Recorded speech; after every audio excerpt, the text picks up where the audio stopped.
நேபாளத்தில் சர்வதேச அளவில் நடைபெற்ற சிலம்பம் போட்டியில் தங்கம் உள்ளிட்ட பதக்கங்களை குவித்த சேலம் மாணவர்களுக்கு உற்சாக வரவேற்பு அளிக்கப்பட்டது. நேபாளத்தில் நடைபெற்ற சர்வதேச சிலம்ப போட்டியில் இந்தியா, நேபாளம், தாய்லாந்து, இலங்கை உட்பட 7 நாடுகள் கலந்து கொண்டன. இதில் சேலம் மாவட்டத்தைச் சேர்ந்த பள்ளி மாணவர்களான பரிஷித் ராஜ், யக்ஷதா, சாய்ரிஷ் நிஷா, ஜானேஷ் ஆகியோர் பங்கேற்று 3 தங்கம், 1 வெள்ளி வென்று அசத்தினர். வெற்றி வாகை சூடி சொந்த ஊர் திரும்பிய மாணவர்களுக்கு மேளதாளங்களுடன் உற்சாக வரவேற்பு அளிக்கப்பட்டது.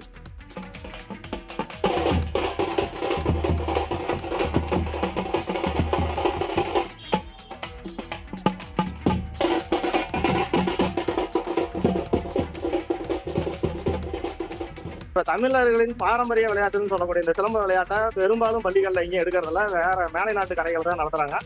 இதை தமிழக அரசு இதுக்கு ஒரு பரிந்துரை பண்ணி தமிழ்நாடு அனைத்து பள்ளிகளிலுமே, அரசு பள்ளி, தனியார் பள்ளி அனைத்து பள்ளிகளிலுமே கட்டாய பாடமாக்கணும். உடற்கல்வி பாடத்துல சிலம்பத்தை கண்டிப்பா சேர்க்கணும்.